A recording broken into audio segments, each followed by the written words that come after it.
जय हिंद दोस्तों, स्वागत है आपका अपने चैनल दक्ष कंपटीशन क्लासेस में। दोस्तों, आज के इस टॉपिक में हम आपके लिए लाए हैं UPSSC पेट में पूछे गए 100 महत्वपूर्ण प्रश्न।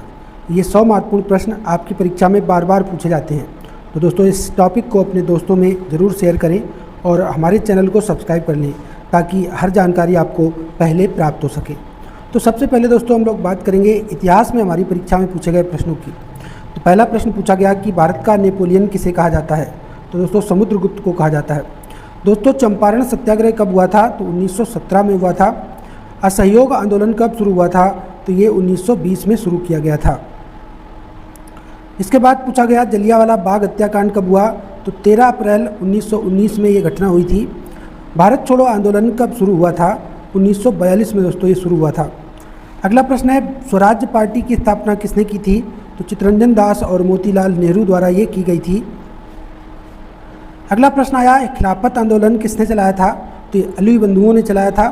अगला प्रश्न है भारत छोड़ो का नारा किसने दिया था? तो ये महात्मा गांधी ने भारत छोड़ो आंदोलन 1942 में दिया था। गदर पार्टी की स्थापना किसने की? तो गदर पार्टी की स्थापना लाला हरदयाल ने की थी। अगला प्रश्न आया सुभाष चंद्र बोस ने INA की स्थापना कहाँ की थी? तो दोस्तों सिंगापुर में की थी। अब कुछ प्रश्न जो संविधान से पूछे गए थे, जैसे भारतीय संविधान कब लागू हुआ था? तो 26 जनवरी 1950 में लागू हुआ था। भारतीय संविधान सभा के अध्यक्ष कौन थे? तो डॉक्टर राजेंद्र प्रसाद जी इसके अध्यक्ष थे। संविधान की प्रस्तावना में समाजवादी और धर्मनिरपेक्ष शब्द कब जोड़े गए थे? तो ये 42वें संविधान संशोधन 1976 द्वारा जोड़े गए थे। मौलिक कर्तव्यों की संख्या अब कितनी है? तो अभी संख्या इनकी 11 है, पहले इनकी संख्या 10 थी। अगला प्रश्न है भारत के संविधान के निर्माता कौन कहे जाते हैं? तो डॉक्टर भीमराव अंबेडकर जी कहे जाते हैं। अगला प्रश्न है भारत का सर्वोच्च न्यायालय कहाँ स्थित है? तो नई दिल्ली में दोस्तों ये स्थित है। राज्यसभा के मनोनीत सदस्य कितने होते हैं? तो राज्यसभा में 12 सदस्य राष्ट्रपति द्वारा मनोनीत किए जाते हैं। अगला प्रश्न है लोकसभा का कार्यकाल कितने वर्ष का होता है? दोस्तों ये 5 वर्ष का होता है। अगला प्रश्न है राष्ट्रपति को हटाने की प्रक्रिया क्या कहलाती है? तो अनुच्छेद 61 में महाभियोग की प्रक्रिया कहलाती है। अगला प्रश्न है मिनी संविधान किस संशोधन को कहा जाता है? तो 42वें संविधान संशोधन को मिनी संविधान कहा जाता है। इसके बाद दोस्तों भूगोल से पूछे गए प्रश्नों की चर्चा करते हैं। तो भारत का सबसे बड़ा राज्य क्षेत्रफल के अनुसार कौन सा है? तो राजस्थान है, जबकि जनसंख्या में उत्तर प्रदेश। भारत का सबसे छोटा राज्य क्षेत्रफल के अनुसार कौन सा है? तो दोस्तों गोवा राज्य सबसे छोटा राज्य है क्षेत्रफल में। अगला प्रश्न है भारत की सबसे लंबी नदी कौन सी है? तो ये गंगा नदी है। भारत का सबसे ऊंचा पर्वत शिखर कौन सा है? तो दोस्तों ये कंचनजंगा है। मानसून भारत में किस दिशा से आता है? तो दक्षिण पश्चिम मानसून दक्षिण पश्चिम दिशा से आता है। अगला प्रश्न है चंबल नदी किसकी सहायक नदी है? तो ये यमुना की दोस्तों सहायक नदी है। सतलज नदी पर कौन सा बांध बना हुआ है? तो ये भाखड़ा नागल बांध बना हुआ है। पूर्वी घाट और पश्चिमी घाट के बीच के भाग को क्या कहते हैं? तो दोस्तों दक्कन का पठार कहते हैं। अगला प्रश्न आया भारत की सबसे बड़ी झील कौन सी है? ये बुलर झील है। भारत का धान का कटोरा किस राज्य को कहा जाता है? तो छत्तीसगढ़ राज्य को कहा जाता है। इसके बाद दोस्तों सामान्य विज्ञान से पूछे गए प्रश्न में मानव शरीर की सबसे बड़ी ग्रंथि कौन सी है? तो ये यकृत है दोस्तों, लीवर। मानव शरीर का नियंत्रण केंद्र कौन सा अंग होता है? तो ये मस्तिष्क होता है। रक्त का लाल रंग किसके कारण होता है? ये हीमोग्लोबिन के कारण होता है। बल्ब के फिलामेंट में कौन सी धातु होती है? तो ये टंगस्टन धातु का बना होता है। बिजली का सबसे अच्छा चालक कौन है? तो दोस्तों ऑप्शन के हिसाब से हमें लगाना है। वैसे तो चांदी सबसे अच्छा चालक है, लेकिन ऑप्शन में यहाँ तांबा दिया गया था, तो तांबा इसका सही उत्तर होगा। अगला प्रश्न है दूध में कौन सा प्रोटीन पाया जाता है? तो केसिन पाया जाता है। विटामिन डी को किस नाम से जाना जाता है? विटामिन डी को दोस्तों सनशाइन विटामिन भी कहा जाता है, क्योंकि ये सूर्य से प्राप्त होती है। अगला प्रश्न था जल का शुद्ध रूप किसे कहा जाता है? तो आशुद्ध जल को कहा जाता है। अगला प्रश्न है ग्रीन हाउस गैस कौन सी गैस है? तो कार्बन डाइऑक्साइड गैस कहलाती है। DNA की खोज किसने की थी? तो वाटसन और क्रिक द्वारा इसकी खोज की गई थी। इसके बाद दोस्तों उत्तर प्रदेश जीके से संबंधित टॉपिक जो पूछे गए थे उत्तर प्रदेश राज्य की स्थापना कब हुई थी दोस्तों? तो 24 जनवरी 1950 में हुई थी। 24 जनवरी को उत्तर प्रदेश दिवस मनाया जाता है। उत्तर प्रदेश का पहला मुख्यमंत्री कौन था? गोविंद वल्लभ पंत जी उत्तर प्रदेश के पहले मुख्यमंत्री बने थे। अगला प्रश्न है, उत्तर प्रदेश का पहला राज्यपाल कौन बना? तो सरोजनी नायडू बनी थी। उत्तर प्रदेश राज्य का पशु कौन है? तो राजकीय पशु बारहसिंगा है। उत्तर प्रदेश का राज्य का पक्षी कौन है? तो दोस्तों राजकीय पक्षी सारस है। उत्तर प्रदेश में सबसे बड़ा मेला कुंभ मेला प्रयागराज में लगता है। गंगा की सहायक नदी कौन सी है? तो दोस्तों ये यमुना नदी है। नवाब वाजिद अली शाह किस रियासत के शासक थे? तो अवध रियासत के शासक थे। हिंदी साहित्य के भारतेंदु कौन कहे जाते हैं? तो भारतेंदु हरिश्चंद्र कहे जाते हैं। दशहरा मेला कहाँ लगता है? तो ये रामनगर वाराणसी में लगता है। यूएनओ की स्थापना कब हुई थी दोस्तों? 24 अक्टूबर 1945 में हुई थी।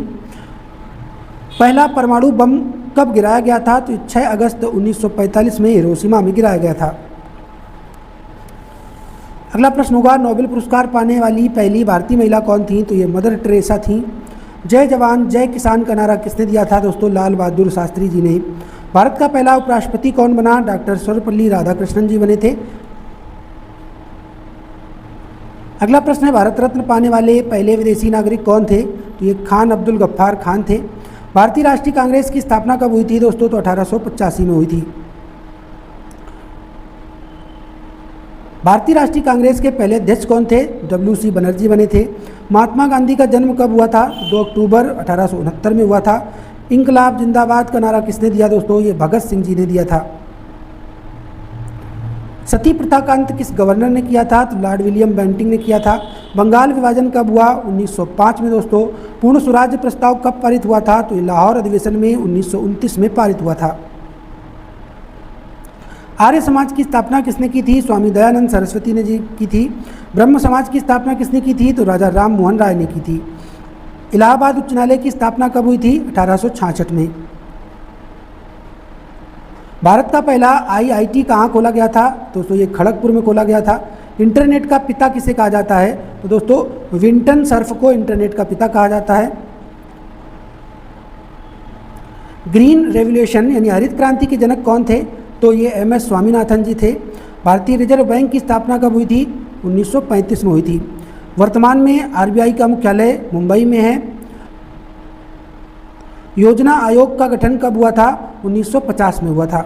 नीति आयोग का गठन 2015 में हुआ था। GST भारत में कब लागू हुआ था दोस्तों? 1 जुलाई 2017 में। भारत का पहला उपग्रह आर्यभट्ट कब छोड़ा गया? 1975 में। इसरो का मुख्यालय कहाँ है? तो दोस्तों बंगलुरु में है। भारत का पहला अंतरिक्ष यात्री कौन था? राकेश शर्मा जी थे। जय हिंद का नारा किसने दिया था? तो सुभाष चंद्र बोस जी ने दिया था। वंदे मातरम गीत किसने लिखा था? बंकिम चंद्र चट्टोपाध्याय ने लिखा था। जन गण मन किसने लिखा था? तो रविन्द्रनाथ टैगोर जी ने लिखा था। भारत में कुल उच्च न्यायालयों की संख्या कितनी है? तो दोस्तों 25 उच्च न्यायालय हैं। भारत के पहले राष्ट्रपति कौन बने थे? डॉक्टर राजेंद्र प्रसाद जी बने थे। पहला भारतीय गवर्नर जनरल कौन था? तो ये थे चक्रवर्ती राजगोपालाचारी। पहला भारतीय उपग्रह किस देश की मदद से छोड़ा गया था? तो ये आर्यभट्ट था दोस्तों, जो रूस की मदद से छोड़ा गया था। उत्तर प्रदेश का सबसे बड़ा जिला कौन सा है? तो क्षेत्रफल में लखीमपुर खीरी है। उत्तर प्रदेश का सबसे छोटा जिला कौन सा है? तो दोस्तों ये ऑप्शन के हिसाब से देखा जाएगा तो हरदोई है। अगला प्रश्न था, भारत की पहली महिला प्रधानमंत्री कौन थी? तो दोस्तों इंदिरा गांधी थी। भारत की पहली महिला राष्ट्रपति कौन बनी? तो प्रतिभा देवी सिंह पाटिल बनी थी। भारत का पहला लोकसभा चुनाव कब हुआ था? तो 1951-52 में ये हुआ था। अगला प्रश्न था, भारत का पहला पंचवर्षीय योजना किस वर्ष शुरू हुआ? तो 1951 में ये शुरू हुआ था। राष्ट्रीय खेल दिवस कब मनाया जाता है? तो 29 अगस्त को। भारतीय हॉकी के जादूगर कहे जाते हैं? तो मेजर ध्यानचंद जी को कहा जाता है।